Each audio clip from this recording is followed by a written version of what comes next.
Smart is this? Smarty Pants.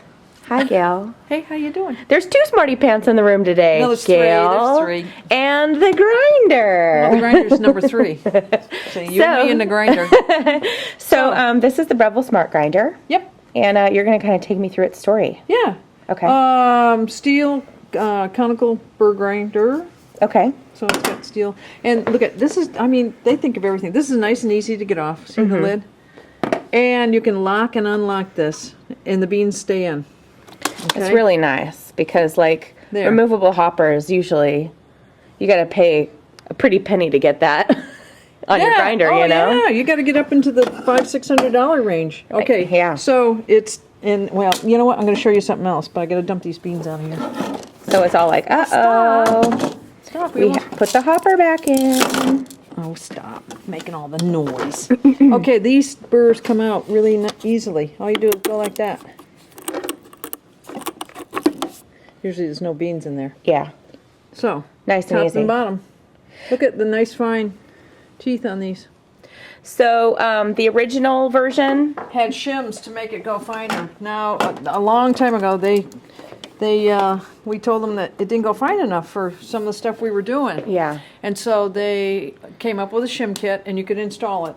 This was on the first production of these grinders. Now these are all set right from the factory. No shim kit, no nothing. It goes right down to really fine. So we're going to test it out too. So they just remanufactured the burrs to be. Yep. What was it? They were saying it was going to be like better tolerance between them or something, or I don't remember. I think you talked to them. Something like that. They don't talk to me, you know, they just... I think they did talk to you, Gail. Yes, they did. In that big old meeting. Whoop, come back here. Okay, so you can control how much is going to be ground.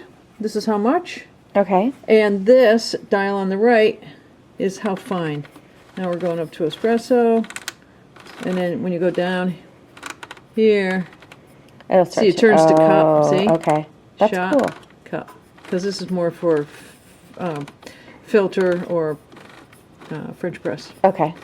Okay, and then, like I said, this is how much. So once you get your grind dialed in, then you can change the volume. And then this is 1 cup or 2 cup, and start and stop. Okay. Gives you a container too if you're not doing espresso that you can. Oh, and I got those other things I got to bring over here to show. You can grind right down into that. Nice. And it has measures on it. It also has cups too. Cups. Cool. All right. Yeah. And it has French press, drip, and espresso. Cool. Coolio. And it also has what you're going to grab in a moment, the 2 different portafilter holders. It has Oh, stop. Stop. Please stop. Please don't do that.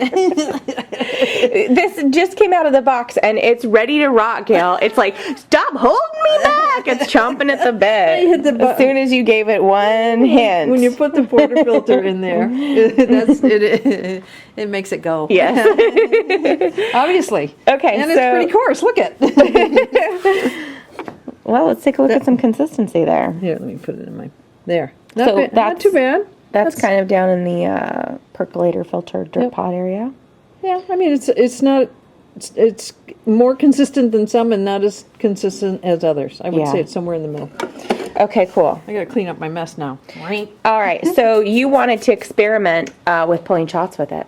I do. I want to see. We're going to use the mini Vivaldi here and see what it does. Cool. I want to make sure it goes fine enough. I want to test this out. We'll be right back. Yeah. A little more. Now you did note that the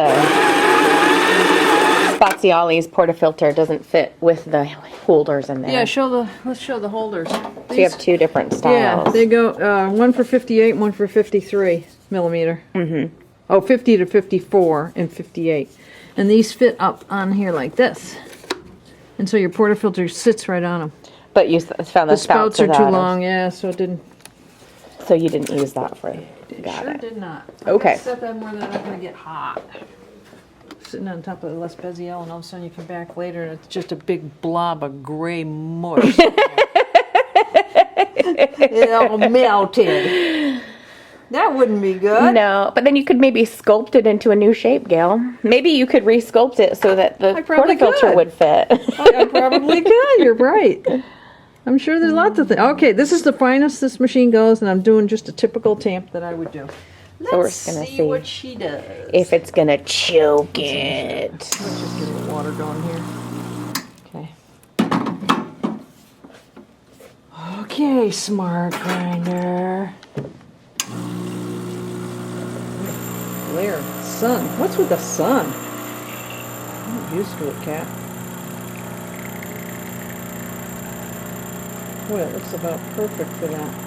And that's at the finest.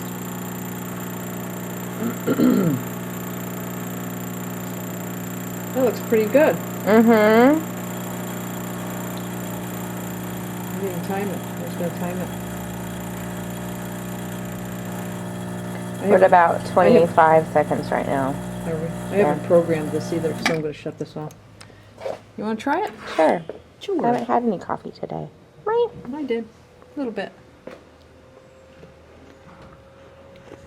Nice. Yeah. Yeah.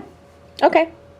So I think it. So on the finest, it would work with this guy. We've had some reports from other customers where they're using it with their, like their non-pressurized on the Seikos, and it's working really well. I'm sure. Well, if it's working on the L'Espazielle, I would say it's pretty darn good. Yeah. I'm going to take it down to French press and see what it looks like. I'm going to do it just like I did before. Just go crazy with it.